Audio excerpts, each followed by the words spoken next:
जय हिंद दोस्तों। तो हमारा चैप्टर चल रहा था मैकेनिकल प्रॉपर्टीज ऑफ फ्लूइड। उसमें हमने वेरिएशन इन प्रेशर पढ़ा था, ठीक है। लेकिन वो जो प्रेशर था वो यूनिफॉर्म मोशन में था या फिर स्टैटिक था। मान लो किसी वेसल में रखा था तो जो वेसल था वो स्टैटिक में होगा आपका या फिर यूनिफॉर्म में मोशन होगा।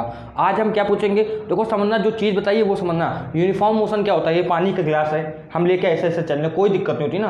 लेकिन आपसे कहा जब पानी का गिलास हाथ में पकड़े हो और ऐसे कर दो तो होता क्या, पानी छलक जाता है या फिर ऐसे एंगल में बन जाता है। अगर आप ऐसे आगे ले जाओगे, ऐसे खींचोगे तो ऐसे बन जाएगा, होता है ना ये चीज़। तो ये चीज़ हम लोग आज हमको पढ़ना है, जिसको हम लोग कहते हैं variation in pressure in accelerated motion. Variation in pressure in accelerated motion ना, यही आपको आज डालना है, variation in pressure by accelerated fluid लिख लो। अब भाई एक्सेलरेशन आएगा किसके अंदर, फ्लूइड के अंदर तो आएगा। देखो वेसल है, वेसल के अंदर, वेसल मतलब आपका बीकर समझ लो या फिर कुछ भी, एक गिलास को भी हम लोग वेसल कह सकते हैं, उसमें कोई दिक्कत नहीं है, पानी भरने की चीज़। तो एक्सेलरेटेड उसके अंदर है क्या, फ्लूइड है, तो एक्सेलरेट कौन होगा, फ्लूइड होगा। तो एक्सेलरेटेड फ्लूइड या फ्लूइड्स कुछ भी लिख सकते हो। तो यहाँ पर अपना बीकर बना लेंगे ऐसे, ठीक है।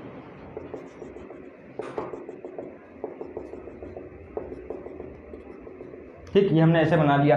अब इसमें आपको करना क्या है,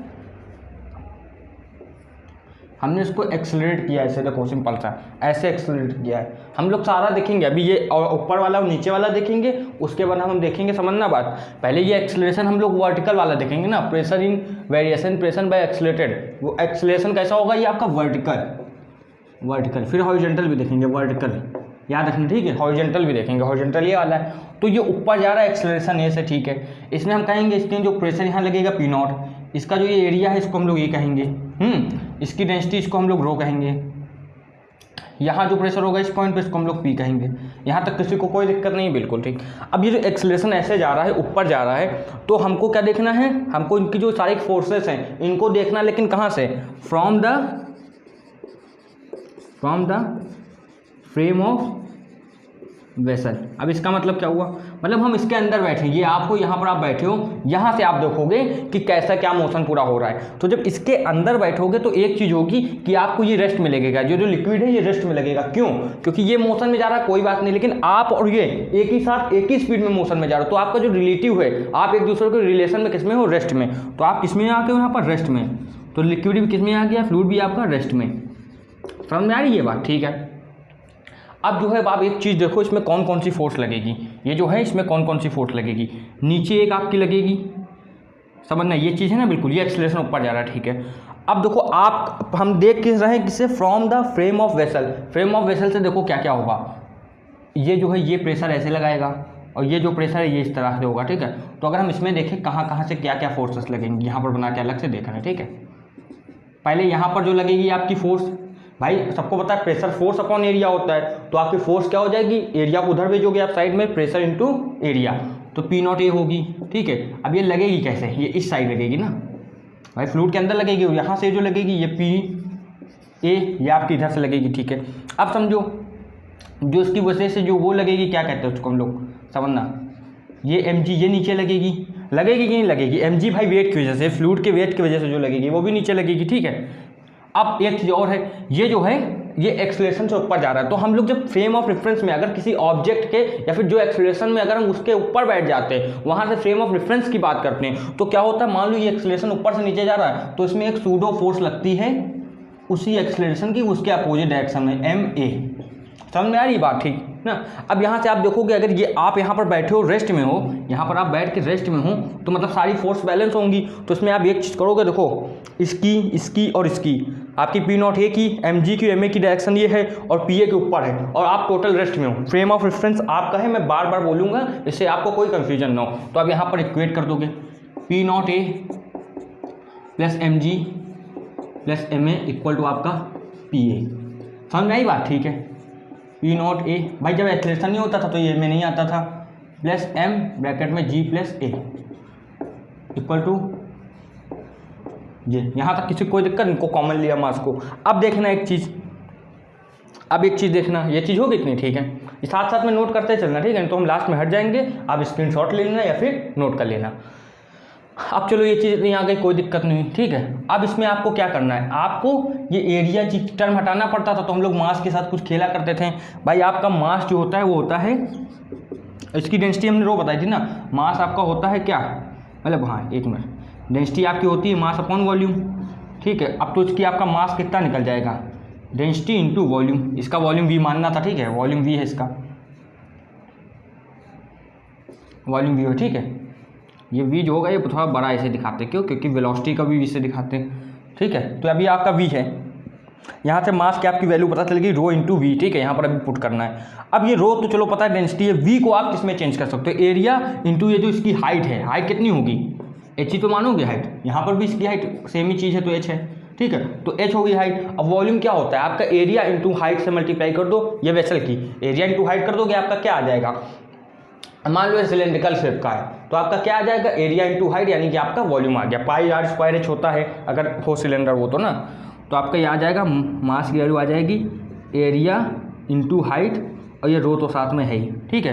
तो ये क्या आ गई, रो ए एच आ गई, बस यहाँ पर वैल्यू पुट कर दो, आप वैल्यू पुट करोगे P naught A equal to rho A H G plus A, फिर आपका पी ए, यहाँ से आपका क्या होगा, देखो ए कट गया, आपका ए ना, ए काटना है, तो आपका आ गया P naught A equal to rho H G by A, ठीक है ना, यहाँ बीच में कितना था प्लस, इक्वल टू आप किसके आ गया, पी के, तो पी की जो वैल्यू आई हमारी वो आई पी नॉट, भाई उसमें रो जी एच आती थी, इसमें कितनी आई है रो, इसको हम लोग कहते हैं जी इफेक्टिव, और आपका एच, जी इफेक्टिव इसमें क्या हुआ आप देख रहे हो यहाँ पर बढ़ रहा है। अब थोड़ा सा लॉजिक से समझना, अभी मान लो आप यहाँ से इसको ऊपर ले जा रहे हो तो इस पॉइंट पे ज़्यादा प्रेशर हो जाएगा, ऊपर ले जा रहे हो ना तो प्रेशर ज़्यादा पड़ेगा, भाई किसी चीज़ को ऊपर लग गया तो ज़्यादा वो लगेगा ना प्रेशर, वही हिसाब से ये चीज़ है, ये इतनी आई आपकी, ठीक है। अब अच्छे से समझो, अगर हम चाहें तो आपको क्या कहते हैं वो वाला चीज़ अलग से करके दिखाएं, ठीक है। पहले आप ये इतना नोट करो, इसका स्क्रीनशॉट ले लो या फिर इसको नोट कर लो, अपने हाथ से नोट्स बनाओगे बहुत अच्छा रहेगा। अब एक चीज़ समझना, देखो कुछ भी नहीं करना है इसमें, चाहे तो हम दोबारा करा लें, लेकिन आपको हम समझाना चाहेंगे कि दूसरा वाला चेक कैसे चीज़ आएगी, ये चीज़ उसमें सेम रहेगी, ठीक है। इसमें क्या था, ये वर्टिकली था, वर्टिकल में ये कौन सा केस था, अपवर्ड, ये केस था हमारा वर्टिकली अपवर्ड का, ठीक है। अब इसको नोट कर लो, ये वर्टिकली अपवर्ड का केस था, अब इसको नोट कर लोगे, ठीक है। मार्कर कहाँ गया, ये सेकंड वाला, ये चीज़ आई। अब अगर हम देखेंगे, ये नोट करना पूरा, ठीक है। अब अगर बात आ जाए वर्टिकली डाउनवर्ड की, किसकी, वर्टिकली डाउनवर्ड, तो उसमें कुछ नया करना है क्या, देखते हैं जरा सा भाई। जब वर्टिकली डाउनवर्ड मतलब जो एक्सेलरेशन पहले नोट कर लिया ना ये पूरा, ठीक है। अब हम देखेंगे अगर वर्टिकली ये है तो इसका एक्सेलरेशन कहाँ नीचे की तरफ आएगा, ठीक है, सही बात है। अब ये नीचे की तरफ आ रहा है तो जो हमारी सूडो फोर्स है वो आपकी बात लगेगी आपके ऊपर की तरफ, एम ए, ठीक है, एम ए ऊपर की तरफ लगेगी, ठीक है। तो इसमें होगा क्या, समझना अच्छे से बात, ये पी नॉट जो आपकी पी ए की डायरेक्शन भी है, ये इसकी भी डायरेक्शन वही है, ठीक है। तो ये चीज़ जो है, अब इनको अगर बैलेंस करना है तो ये चीज़ जो है ये यहाँ पर होगी एम ए कहीं, ठीक है। अब हम इस एम ए यहाँ पर होगी, क्यों, क्योंकि देखो इसकी ऊपर डायरेक्शन इसकी ऊपर डायरेक्शन, तो ये दोनों एक तरफ है और ये नीचे वाली एक तरफ है, तो ये वहाँ होगी, ठीक है। इसको वहाँ से यहाँ लेके आओगे, माइनस मिला होगा तो ये माइनस का एम ए होगा, जैसे ये माइनस का होगा यहाँ पर माइनस लगेगा, समझ लो ना, कॉमन लिया है। फिर जैसे ये माइनस का तो ये माइनस यहाँ लगेगा, फिर लास्ट में यहाँ पर ये माइनस लगेगा, बाकी सारी चीज़ें सेम है, ठीक है। समझ लो, तो मेन स्टेप था मैंने बता दिया। अब यहाँ पर क्या होगा, जी इफेक्टिव, अब यहाँ पर जो जी इफेक्टिव है कैसा है, वहाँ पर वो जी प्लस ए था, यहाँ पर जी माइनस ए है, जी इफेक्टिव, ठीक है। तो यहाँ पर आपका क्या होगा, जो प्रेशर है वो थोड़ा सा कम होगा, क्यों भाई, वो रो एच जी प्लस ए था यहाँ माइनस में, तो ये मतलब ये चीज़ थोड़ी कम जो एक्स्ट्रा प्रेशर है, तो भाई सिंपल चीज़ होगी, इसको कहते हैं प्रेशर बाई हाइट वॉल्यूम, जो आपका प्रेशर आता है हाइट वॉल्यूम की वजह से। तो आपको करना कि ये इतना नोट करना है, हम देखेंगे अब हॉरिजॉन्टल वाला केस, ये आप पूरा नोट कर लो। अब देखो जो है हमारा, उसको हम लोग कहेंगे वेरिएशन इन एक्सेलरेशन हॉरिजॉन्टल में, ठीक है, वेरिएशन इन प्रेशर, ठीक है, variation in pressure, variation pressure by horizontal acceleration, ठीक। अब इसमें देखो भाई कैसे क्या होगा, पूरा एक एक चीज़ समझेंगे। वो हमारा फर्स्ट केस था, उसमें हमने वर्टिकल देखा, अपवर्ड और डाउनवर्ड, इसमें हम हॉरिजॉन्टल देखेंगे। इधर का केस ले लोगे, सेम उधर का होगा, लेफ्ट टू राइट या राइट टू लेफ्ट, बात एक ही है। अब ये हमने बनाया यहाँ पर, मान लो आपका ये है, ठीक है, ये ऐसे बना दिया। ठीक है, अब इसमें यहाँ क्या नीचे कुछ भी लगा दो, पहिया लगे हैं चाहे तो। ठीक है, इसको ऐसे आगे ले जाना, किस एक्सेलरेशन से, एक्सेलरेशन ए से। बिल्कुल बात समझ में आ रही कि नहीं? ठीक है, अब जब एक्सेलरेशन ए से इसको आगे हम ले जाएंगे तो देखो यहाँ पर होगा क्या, एक देखो ये चीज़ हमको समझना है। ठीक है, उससे पहले आप एक चीज़ समझना जो बहुत बहुत इंपॉर्टेंट। ठीक है, in any liquid surface in any liquid surface, in any liquid ना, आपको लिखना है क्या, एक मिनट, इन एनी लिक्विड,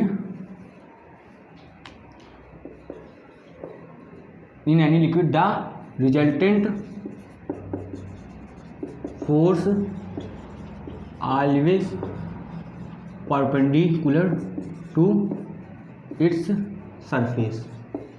भाई जो आपकी लिक्विड है, कोई भी लिक्विड नहीं, इन एनी लिक्विड, तो उसमें रिजल्टेंट फोर्स होगी वो हमेशा जो लिक्विड का वो है सरफेस उसके परपेंडिकुलर होगी। जो लिक्विड का सरफेस हम मानेंगे उसके परपेंडिकुलर होगी, चाहे लिक्विड के सरफेस को ऊपर देखोगे या फिर नीचे देखोगे। ये आपको नोट रखना है बात ना, इतनी याद रखना है, इसको नोट करो आप, ये स्टेटमेंट याद रखना है। ठीक है, अब यहाँ पर देखो ये चीज़ आपकी लगी,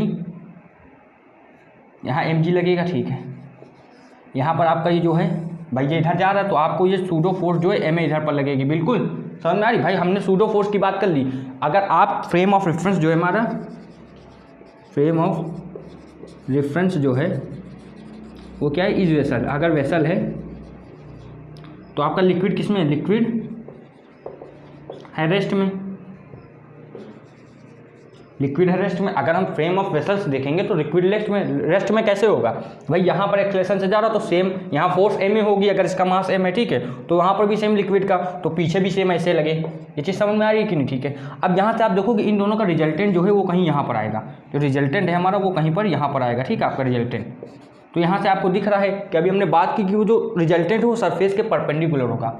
तो भाई ये सरफेस यहाँ पर, ये देखो कहाँ पर परपेंडिकुलर, कोई परपेंडिकुलर नहीं। तो परपेंडिकुलर बनाने के लिए हमारा कुछ ऐसे बनेगा,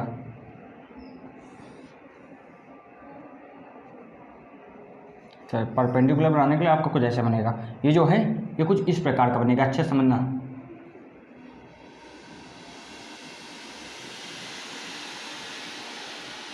ये इस प्रकार का कुछ बनेगा। ठीक है, अब क्या होगा भाई, ये इस प्रकार का बनेगा, तब आप देखोगे कि ये जो है रिजल्टेंट जो है हमारा mg, रिजल्टेंट जो है हमारा r, वो आपका क्या रहेगा, यहाँ पर आराम से आ जाएगा। ये चीज़ इतनी समझ में आएगी नहीं, आराम से जो रिजल्टेंट है फोर्स का वो यहाँ पर हमारा आ जाएगा, इसमें किसी को कोई तकलीफ नहीं होगी। समझ में आ रही बात की नहीं पूरी? अब ये जो है ये 90 का एंगल भी बनाएगा, ये लगभग भले ड्राइंग में थोड़ी दिक्कत हो सकती है लेकिन 90 का एंगल बना रहा। ठीक है, अब देखो आप यहाँ से एक ये बनाओगे, अब इसको देखना नहीं कैसे क्या, तो यहाँ से आप क्या करोगे, एक ऐसे पाइप टाइप का बनाओगे, यहाँ पर आप L लेंथ इसकी मानोगे अगर पूरे की, तो यहाँ पर प्रेशर P1 होगा और यहाँ पर होगा P2। ठीक है, अब देखो हम लोगों ने माना है कि जो भाई सरफेस पे होता है उसको P0 प्रेशर करते हैं, तो ये भी तो सरफेस में आ गया, तो ये प्रेशर P0 भी होगा और ये P1 भी है, तो यहाँ से P0 इक्वल टू P1 ये थोड़ा थोड़ा पता चल रहा है। अभी इसको स्टॉप रखो, कोई दिक्कत नहीं इसमें। ठीक है, अब आप ये चीज़ देख रहे हो, ये P2 है, ये P1 है प्रेशर। ठीक है, अब एरिया इसका कितना है, हमने एरिया A माना है, एरिया A माना है, तो आपका जो P2 है और वो P1 है, ये नॉर्मल हॉरिजॉन्टल केस में तो इक्वल होते थे, लेकिन यहाँ पर इक्वल नहीं है। यहाँ पर क्या हुआ भाई, यहाँ से प्रेशर जो लगा रहा है, ये लगा रहा है आपका किसमें, इसके अंदर लगा रहा है। अगर आप प्रेशर को मानना तो मतलब प्रेशर को अंदर ही मानना, और यहाँ पर जो लगा रहा है ये भी आपका क्या अंदर की तरफ लगा रहा है। लेकिन ये जो एक्सेलरेशन इधर चल रहा है तो यहाँ पर एक फोर्स पीछे लग रही है आपकी ma, इसमें तो किसी को डाउट नहीं है ना, ये आपकी क्या लग रही है ma, और ये चीज़ भी इधर लग रही है। तो भाई और हमने अब इसके सरफेस पे हो, आप यहाँ पर बैठे हो तो आपके हिसाब से ये पूरा किस में, रेस्ट में मतलब ये जो यहाँ की जितनी भी फोर्सेस है इसके इक्वल हो, तो यहाँ एक P1 फोर्स है, एक ma है, इसके P2 के इक्वल होंगी, तो लिखोगे है ना, बैलेंस फोर्स है इस वजह से ना, P2 equal to P1 plus ma, तो यहाँ से आपकी P2 माइनस P1 कितना आ गया, इक्वल टू ma। ठीक है, फोर्स की बात हो रही तो यहाँ पर फोर्स कितनी होगी, P1 P2 है फोर्स, अगर प्रेशर इतना है यहाँ पर कितनी होगी, P1 है। समझ में आ रही बात फोर्स? ठीक है, तो आपका कितना आ गया, P2 है और यहाँ पर P1 है, ये हटाओगे यहाँ पर कितना आ जाएगा, P2 है माइनस P1 है। बात क्लियर है कि नहीं? इतनी है, फोर्स देखेंगे ना हम लोग, क्योंकि फोर्स को ज़्यादातर इक्वल करते हैं, क्योंकि यहाँ ma फोर्स है। ठीक है, इतना आया, यहाँ पर किसी को कोई तकलीफ नहीं। अब देखो ये जो मास है इसको हम लोग फिर किस में चेंज करेंगे, मास जो है वो चेंज हो जाएगा आपका डेंसिटी इंटू वॉल्यूम में। ठीक है, वॉल्यूम किस में चेंज हो जाएगा, आपका एरिया इंटू ये जो लेंथ है इसकी L, भाई पूरा एरिया देखेंगे और लेंथ देखेंगे कितनी है, तो आपका कितना आ जाएगा, एरिया इंटू एल, ठीक। ये चीज़ नहीं आ गई, इतने का हमने मान लिया। और ये आपका रो जो है साथ में लगाई हुआ है, ठीक है। ये चीज़ सेम उसी की तरह है। तो आप यहाँ पर वैल्यू डालोगे P2 माइनस P1, ए कॉमन ले लेना। यहाँ पर आपका क्या आएगा, रो ए एल ए, ठीक है। ये ए बड़ा वाला एरिया का, एरिया से एरिया कट जाएगा। आपकी P2 माइनस P1 की वैल्यू जो आई वो आई है रो जी एच थी, इसमें रो एल ए आई, ठीक है। अब बहुत लोग के मन में आ रहा होगा कि जी कहाँ गया भाई, हम लोग हॉरिजॉन्टल की बात कर रहे हैं। जब हॉरिजॉन्टल की बात करते हैं, इसके नीचे ऐसे पहिए भी लगे हुए हैं, तो इसको जब ये हॉरिजॉन्टल ट्रैवल कोई चीज़ करती है तो उसमें ग्रेविटी का वर्क नहीं होता, ठीक है। हम लोग जब डाउनवर्ड जाएंगे वर्टिकली या अपवर्ड आएंगे, ये होगा अपवर्ड और डाउनवर्ड में, तब ग्रेविटी का यूज़ होगा। तो ये चीज़ नहीं समझ में आई, ठीक है। अब एक चीज़ दिमाग में आती होगी कि P1 बड़ा कि P2 बड़ा। देखने से लग रहा है P2 माइनस P1 है, तो भाई साहब P2 बड़ा होगा, तभी तो उससे माइनस किया हमने, माइनस में प्रेशर तो होगा नहीं। और अगर इससे देखना तो आप याद रखो, जिसकी हाइट मिल जाए वो ज़्यादा होगा, जो ऊँचे वो ज़्यादा होगा। तो ये ऊपर है तो यही ज़्यादा होगा। यहाँ से आप देखो एच हाइट इतना आया भी है, ठीक है। अब ये बात क्यों कर रहे हैं, ये एंगल आप थीटा मान लो, ठीक है। अभी बस समझ में आएगा भाई। ये जो एंगल बन रहा है इसकी भी तो बात करेंगे, तो ये एंगल कितना होगा, देखा जाए ये एंगल कितना होगा, ये तो आपको नोट करना है, ये इतना है, ठीक है। इसको डेल्टा पी भी कह सकते हो। जो tan थीटा है, ध्यान देना, जो tan थीटा है उसकी वैल्यू क्या होगी भाई। tan थीटा होता है आपका परपेंडिकुलर अपॉन बेस, तो परपेंडिकुलर इसके सामने वाला h अपॉन मेल, h अपॉन एल। ये भी आपसे अगर कभी एंगल पूछते हैं इसका तो आप ऐसे निकाल सकते हो। क्लियर है बात, बिल्कुल ठीक है। और एक चीज़ इसमें देखो, चलो हाँ ये बात तो क्लियर हो गई, ठीक है।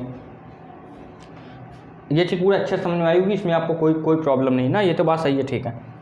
अब देखें इसमें और एक क्या चीज़ कर सकते हैं, एक चीज़ और कुछ है। हाँ, एक चीज़ आप देखो जरा अच्छे से गौर फरमाना, ठीक है।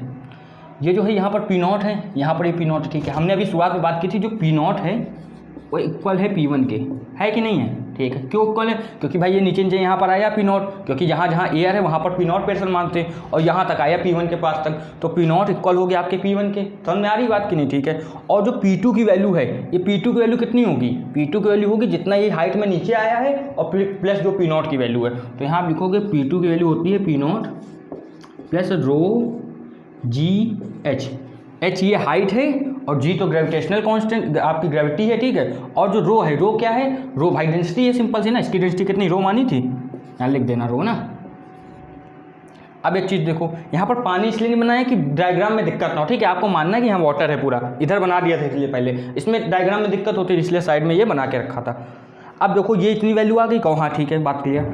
अब ये जो P1 की वैल्यू उसकी जगह आप रखोगे तो P2 माइनस P1 जो है उसकी वैल्यू आ जाएगी रो जी एच, है बिल्कुल बात क्लियर है कि नहीं, हाँ ठीक है। तो P2 माइनस P1 की वैल्यू रो जी एच है और P2 माइनस P1 की वैल्यू रो एल ए है। इन दोनों को आपस में इक्वेट कर दो। इसको अगर आप 1 मान लो और इसको 2 मान लो, आप हमको बस यहाँ से एक फॉर्मूला डिराइव करना। तो यूजिंग P1 P2 यहाँ पर लिख लें, using P1 and P2, P1 P2 बताना, यूजिंग 1 एंड सेकेंड। क्लियर बात है। जो 1 और 2 को यूज़ करके आप क्या कर सकते हो, ये कर लो कि रो एल ए जो है वो इक्वल आ गया रो जी एच के। रो से रो कटा, आपका जो एच अपॉन एल है वो इक्वल आ जाएगा ए अपॉन जी के। यही चीज़ है, एल अपॉन एच, ठीक है। और आपका एल अपॉन, हाँ आपका एच अपॉन जो एल है, ठीक है। एच के नीचे देखो, एच के जो सामने है वो एच के सामने है, ऐसे याद रखो। और जो एल के सामने वो एल के सामने, तो कोई तकलीफ नहीं हुई। समझ में आई पूरी बात की नहीं अच्छे से। एच अपॉन जो आपका है ये एल नीचे गया, जे अपॉन जी, ठीक है। ये इतनी आ गई। अब ये चीज़ भी याद रखना। तो मान लो कहीं एच और एल नहीं दिया है, एक्सेलरेशन दे दिया है और जी की वैल्यू पता ही है 9.8 मीटर पर सेकेंड स्क्वायर, तो आप यहाँ से ये वैल्यू भी निकाल सकते हो। बताओ पूरी चीज़ क्लियर है कि नहीं, ठीक है। कहो तो एक बार रिवीजन करते हैं। हमने बताया ये चीज़ आपने देखा, in any liquid the resultant force always perpendicular to surface, किसी भी लिक्विड के लिए, ठीक है। अगर वो एक्सेलरेशन में तब भी, रेस्ट में तब भी, ठीक है। उसके बाद ये डायग्राम बनाया और जो रिजल्टेंट है यहाँ पर आएगा फोर्स, इन दोनों का रिजल्टेंट यहाँ पर आएगा, ठीक है। ये हम लोग ने वेक्टर से समझा है कैसे निकाला जाता है। फिर इसके बाद क्या हुआ, फ्रेम ऑफ रेफरेंस हमने वेसल को माना। आप यहाँ पर बैठे हो मान लो कहीं, तो क्या हुआ, लिक्विड रेस्ट में है, ठीक है। उसके बाद ये हमने इसको सॉल्व किया पूरा, माना कि मान लो यहाँ पर एक ये बना लो, ठीक है। इसके बाद यहाँ पर P1 है आपकी फोर्स लगेगी इधर की तरफ, यहाँ के P2 है, ये जाहिर सी बात ज़्यादा होगी क्योंकि इसके ऊपर हाइट भी है, इसके ऊपर पानी उसके नीचे ही आया है, यहाँ पर तो ये सरफेस दिख ही रही है। फिर पूरा हमने सॉल्व किया ये चीज़। फिर आपका क्या किया हमने, P2 है इक्वल टू, ये हमने इस फोर्स से देखा कितनी क्या है, तो यहाँ पर P2 माइनस P इतना सॉल्व किया, ये कहाँ से आया, ये इधर से हमने निकाला। उसके बाद ये चीज़ नहीं आ गई tan theta H upon L, यहाँ से बताया हमने। फिर ये चीज़ बताया कि दोनों इक्वल हैं, तो यहाँ से आप रो जी एच आएगा, और इसको सॉल्व करके ये चीज़ आ गई आपकी। समझ में आई? अब आप एक काम करो, इसे भी नोट कर लो, हम लोग आगे क्वेश्चंस की तरफ बढ़ते हैं। तो देखिए हमने कुछ क्वेश्चन ले लिए हैं आपके लिए। देखो भाई, कॉन्सेप्ट याद रखना, ठीक है, क्वेश्चन याद रखना। जो चीज़ आप देख सकते हो या फिर जिसका इतना महत्व नहीं है वो आप चीज़ याद मत रखो। तो क्वेश्चन जो है हम अपने दिमाग में रख सकते हैं। कुछ टीचर कूल बनने के लिए 4-4, 5-5 या 10-10, 100-100 क्वेश्चन याद रखते हैं। पर देखो, अगर आप 10 साल पढ़ाओगे किसी चीज़ को तो एक्सपीरियंस से चीज़ें याद हो जाती हैं। लेकिन अगर आप किसी चीज़ को देख सकते हो, अल्बर्ट आइंस्टाइन क्या कहता था, जो चीज़ हम देख सकते हैं उसको हम लोग क्यों वो करें, ठीक है। अब समझ लो ना बात, क्वेश्चन आपको कभी नहीं देखना। हाँ, क्वेश्चन के साथ आंसर जो उनको आपको समझना ही है, और उनको भी रटना नहीं होता, समझना होता है। कोई भी चीज़ ज़िंदगी में रटनी है, समझनी है। अच्छा, बहुत लोग कहते हैं कि भाई फॉर्मूले तो याद करने ही पड़ेंगे। समझ लो ना, एक बार समझ लो तो फॉर्मूले नहीं याद करने पड़ेंगे। और मैं आपको बताऊंगा बिना समझे बिना रटे कैसे फॉर्मूले याद कर सकते हैं। अगर डिमांड आएगी सबसे ज़्यादा तो उसका वीडियो बताएंगे। कोई भी फॉर्मूला हो, कोई भी फॉर्मूला ला के रख देना, बिना एक बार समझ गए तो कभी याद नहीं करोगे, उसका तरीका बता देंगे। क्वेश्चन देखो क्या है। क्वेश्चन आपसे कह रहा है अ क्यूबिकल कंटेनर, ठीक है, यहीं रख के देख लेते हैं। A cubical container with side L, a cubical container with side L, ठीक है। क्या कह रहा है आपसे, is completed filled with water, is complete filled with water calculate horizontal acceleration, calculate horizontal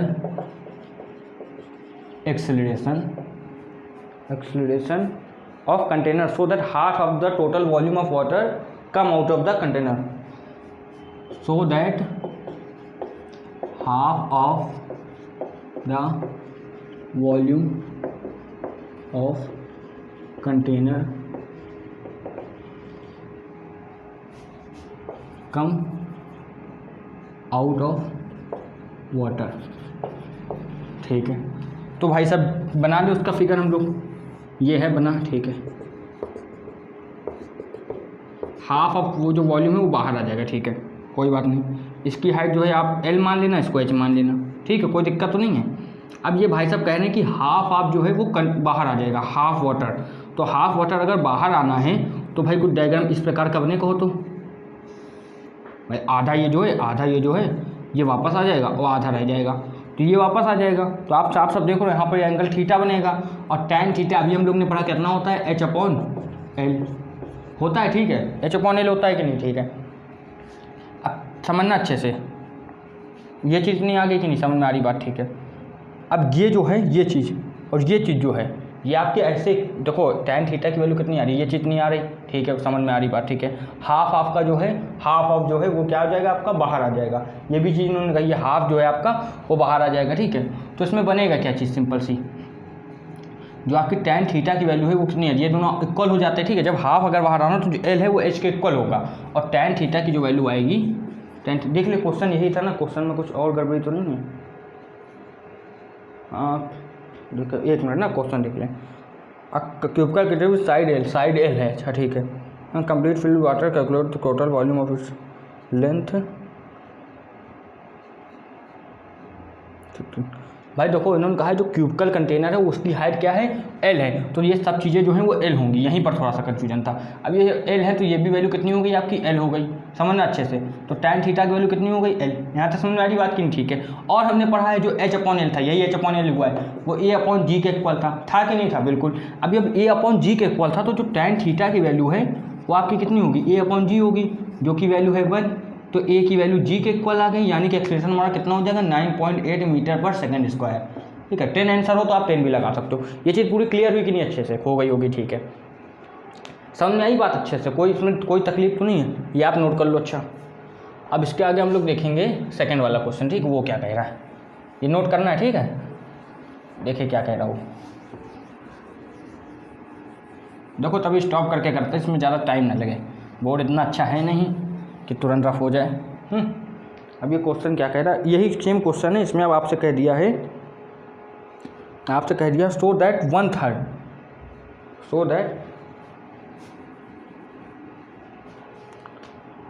1/3 of the volume of container come out of the volume of water यहाँ होगा, ठीक है। ये थोड़ा सा मैं देखो देखने में हो जाती है गलतियाँ, इसमें तो आप माफ़ कर ही सकते हो।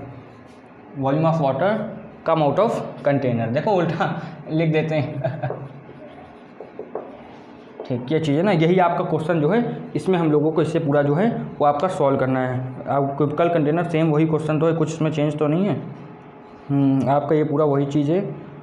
हाँ, इसमें आपका जो है लगभग जो है वो कुछ भी आपका चेंज नहीं है, इसमें लगभग सब कुछ वही है, ठीक है। अब इसमें देखो आपसे कहा क्या है, जो 1/3 है वो बाहर आ जाएगा, ठीक है। तो कुछ इसको ऐसे बनाएंगे,